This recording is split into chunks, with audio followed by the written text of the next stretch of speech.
wabarakatuh. Perkenalkan, nama saya Putriana. Saya dari Universitas PGRI Kanjuruhan Malang, Prodi Pendidikan Bahasa dan Sastra Indonesia. Di samping saya sudah ada narasumber dari IAIN Tulungagung. Silakan untuk memperkenalkan diri. Baik, Assalamualaikum warahmatullahi wabarakatuh. Perkenalkan, nama saya Frida Afkarina. Saya dari IAIN Tulungagung, Prodi Hukum Tata Negara. Prodi Hukum Tata Negara. Di sini saya ingin mempertanyakan tentang Prodi Hukum Tata Negara karena masih banyak siswa yang belum mengetahui tentang jurusan Hukum Tata Negara itu.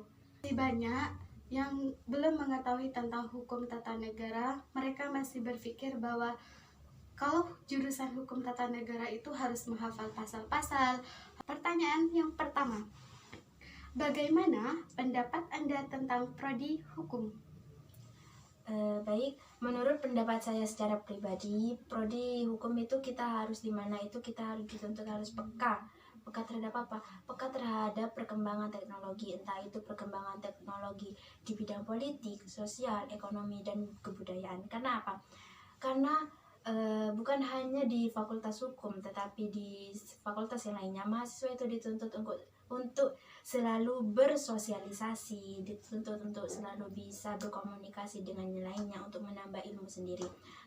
Terlebih lagi di prodi fakultas hukum kita itu lebih difokuskan pada isu-isu politik, di mana perkembangan ilmu politik, keadilan di Indonesia, di mana kita tahu betul bagaimana sistem peradilan di Indonesia, yaitu tumpul ke atas, tancap ke bawah, seperti itu. Artinya, kita sebagai mahasiswa hukum harus aktif dalam berbagai informasi, baik informasi di televisi, sosial media, dan lain sebagainya. Bisa dibilang seperti itu. Kita itu harus pintar-pintar mencari informasi, entah itu di media sosial, internet, dan lain-lainnya. Dan kita itu perlu mengkajinya terlebih dahulu, bukan hanya diterima secara mentah. Kita harus meneliti informasi itu terlebih dahulu. Memang harus perlu. Kita harus meneliti informasi terlebih dahulu. Karena apa? Karena kita tidak boleh menerima mentah-mentah informasi hal tersebut. Kita harus mengkajinya terlebih dahulu. Kita kan tidak tahu itu berita hoax apa fakta. Seperti kita itu harus menggali informasi hal tersebut. Kita itu tidak boleh menerima mentah-mentah informasi tersebut. Karena apa? Karena kan kita tidak tahu itu informasi hoax atau benar, seperti itu. Jadi perlunya analisis data, entah itu dari informasinya, terus objeknya, itu perlu kita kaji terlebih dahulu sehingga kita bisa menerimanya, seperti itu. Pertanyaan yang kedua, Prodi Hukum biasanya ada pelajaran apa saja? Biasanya Prodi Hukum itu pelajarannya ya tidak jauh dan menyangkut dari ilmu hukum lainnya. Tapi di sini saya menitik beratkan tergantung dari universitasnya. Jika universitasnya seperti saya misalnya, saya kan di Institut Agama Islam, jadi masih ada ilmu hukum berbentuk keagamaan, contohnya fikih, tentang fikih ibadah, dan fikih muna yang lainnya yang menyangkut hal waris. Saya ingin bertanya, Anda sudah semester berapa? Untuk sementara ini saya masih semester 2. Berarti kita angkatan sama, di mana angkatan kita belajar jarak jauh. Hal ini ada suasana positif dan negatifnya. Menurut pendapatmu di jurusan hukum ini tentunya apa dampak positif dan negatifnya belajar di rumah? Menurut saya pribadi ya, dampak negatifnya terlebih dahulu. Dampak negatifnya dari belajar online ini, menurut saya secara pribadi merasa kesulitan, entah itu mengakses informasi. Karena apa? Saya sendiri kekurangan referensi dalam membuat tugas. Sejauh ini tugas dari saya itu seperti membuat jurnal, makalah, PPT, dan lain sebagainya itu kan membutuhkan referensi kan, tidak hanya menjiplak karya orang. Nah, sedangkan kita itu belum mahir untuk membuat hal tersebut.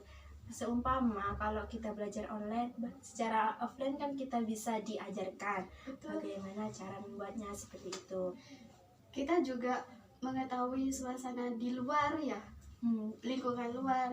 Sedangkan belajar di rumah ini hanya lingkungan sekitar kita. Jadi kreativitas kita, pemikiran kita hanya di situ saja. Betul sekali. Untuk dampak positifnya sih, enaknya kalau menurut pribadi saya sendiri itu belajar sambil rebahan seperti itu. Kalau menurut sampean? Ya, seperti pendapatmu memang yang kamu jelaskan. Ya, kalau belajar jarak jauh ini pasti ada dampak positif dan negatif. Dampak positifnya ya kita bisa belajar sambil rebahan. Tapi dampak negatifnya itu kalau saya kan jurusan pendidikan.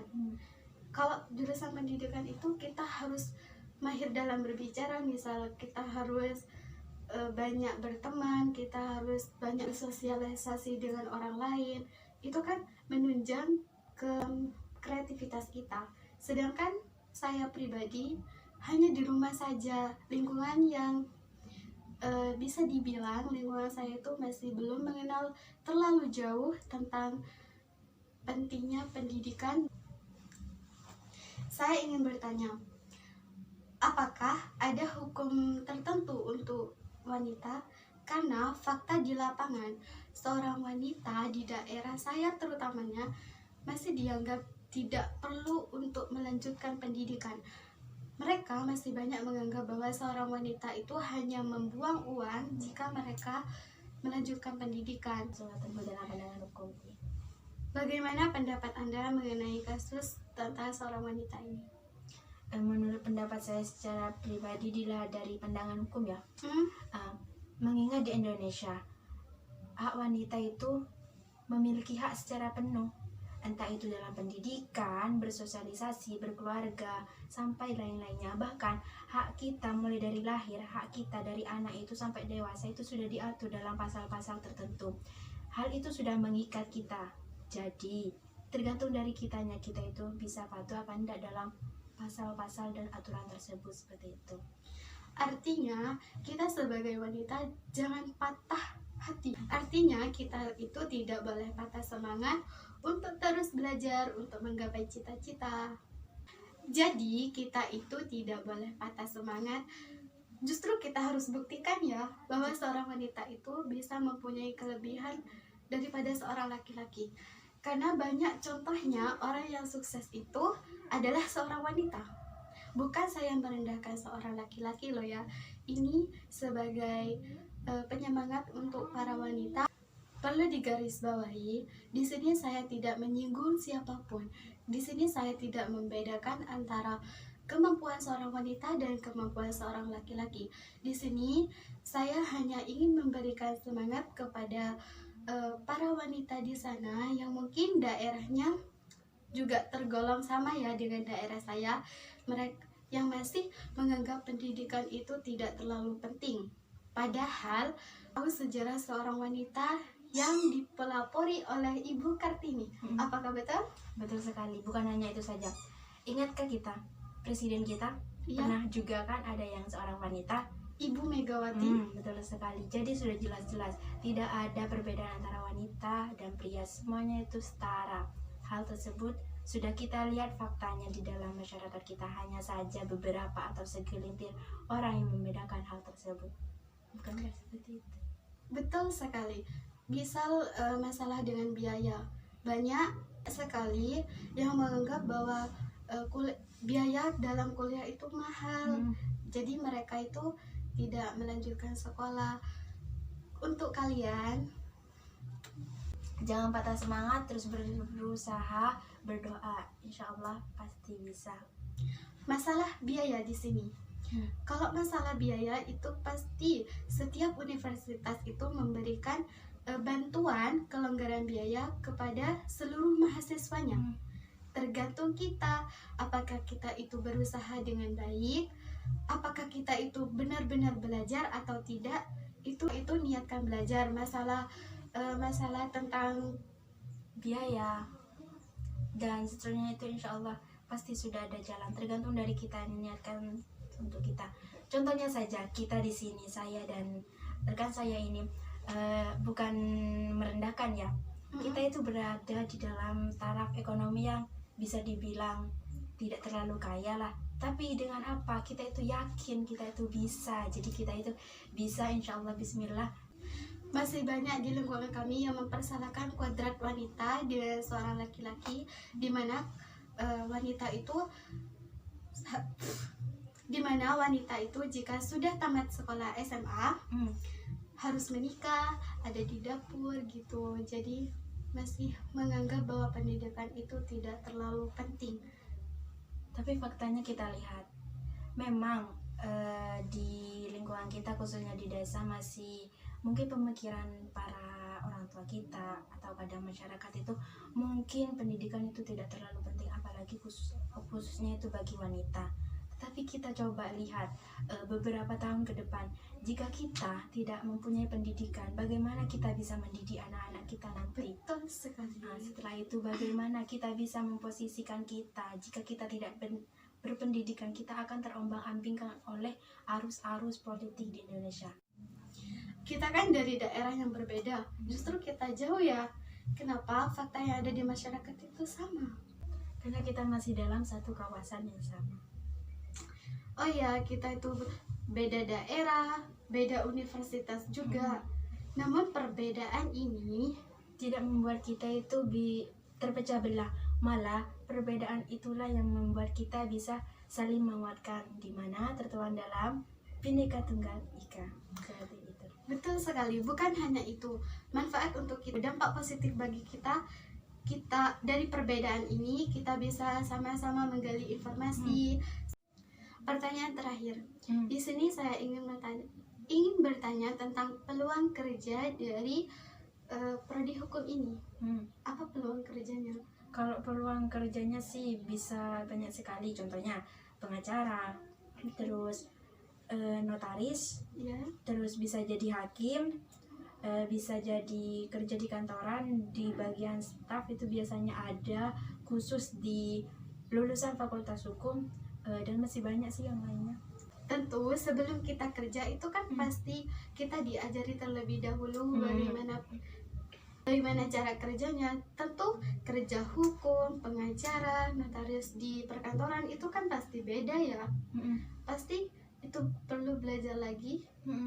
Biasanya itu ada pelatihan khusus, entah itu 1 atau sampai 2 tahun, itu pasti ada pelatihan khusus untuk menjadi entah itu hakim, notaris, dan seterusnya. Itu biasanya ada pelatihan khusus. Setelah itu setelah pelatihan itu masih ada seleksi masuknya, dan masih ada tes yang mencakup kesehatannya, seperti itu. Jadi kalau prodi hukum ini menurut pendapatmu sulit tidak? Tergantung dari kitanya sendiri sih bagaimana menyikapinya. Jika benar-benar kita mau jadi apa yang dicita-citakan kita, bismillah, itu tidak sulit. Kalau hanya ikutan temen, masuk fakultas hukum, ikut jurusan hukum, serasa satu semester berikutnya itu akan terasa sulit gitu. Karena apa? Dia bukan diniatkan dari hati kita, seperti itu. Berarti kalau prodi hukum ini bukan hanya mengenai tentang kita harus dituntut untuk belajar pasal ini, pasal. Jadi untuk calon mahasiswa jangan takut untuk mengambil jurusan hukum, karena sudah diperjelas oleh Mbak Firda yang dari IAIN Tulungagung yang sudah menjelaskan bahwa bagaimana jurusan hukum itu, apa mata pelajarannya, apa program kerjanya gitu kan. Jadi tergantung dari kita sendiri sih bagaimana kita mau masuk ke dalam jurusan tersebut. Intinya diniatkan, segala sesuatunya itu harus diniatkan. Bukan hanya di IAIN Universitas Tulungagung ya, banyak kok universitas yang memberikan peluang untuk jurusan hukum ya. Banyak sekali, bukan hanya di institut saya, di institut beliau juga ada kok. Iya, ada. Jadi intinya itu.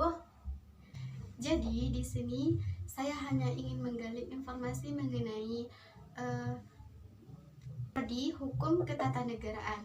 Karena banyak sih siswa sekarang itu yang menganggap kalau jurusan hukum itu harus hafal pasal. Namun faktanya tidak demikian kok. Tapi ya pasti adalah belajar tentang pasal gitu kan. tapi tidak melulu tidak harus hafal seluruh pasal sebenarnya. Kenapa? Karena kita itu manusia, pasti ada salah, lupa, itu pasti. Jadi pasal itu tidak perlu dihafalkan, cuma kita ingat, pahami saja. Hafal lah beberapa 5 atau sampai 10 pasal itu juga bisa kok. Boleh saya bertanya satu lagi? Silahkan. Artinya kalau misal pengacara itu yang menghadapi sebuah kasus, itu kan pasti ada pasal. Berarti itu kan ada bukunya ya, kita boleh untuk melihat buku-buku itu. Tujuannya mungkin bukan karena kita tidak tahu, mungkin karena tidak belajar, hanya ingin memastikan pasal ini benar dan tidak, seperti itu ya. Betul sekali, karena kita itu memutuskan perkara atau kita mengadili suatu perkara itu bukan hanya soal berpikir secara akal ya, tetapi kita itu perlu ada bukti, ada validasinya, seperti itu, dimana tersebut sudah tertuang di dalam dan sudah diatur dalam negara kita, seperti itu. Benar sekali, apalagi itu masalah hukum ya, hukum tata negara. Mengenai pembicaraan kami berdua mengenai tentang hukum ini, mohon maaf apabila ada kata yang salah, karena kami masih belajar, kami juga masih sama-sama belajar. Jika ada seumpamanya kata kami ada menyimpang atau bersinggungan, dan saya selaku moderator mohon maaf atas yang mungkin pertanyaan saya pribadi terlalu tinggi atau terlalu jauh, karena saya memahami bahwa kami juga masih semester 2, kami masih belajar. Yang kami tahu untuk saat ini masih tahap yang seperti ini, jadi kami tidak berani untuk menjelaskan tentang pasal-pasal, untuk menjelaskan mengenai hal yang menyangkut tentang hukum. Dan saya selaku narasumber di sini memiliki kewajiban yang sangat besar. Saya meminta maaf jika ada kata-kata yang salah atau pembicaraan saya yang menyeleweng atau menyimpang. Jika kalian menonton video ini, saya mohon maaf karena di sini saya hanya mengerjakan tugas sebagaimana mestinya dan saya masih akan terus sama-sama belajar.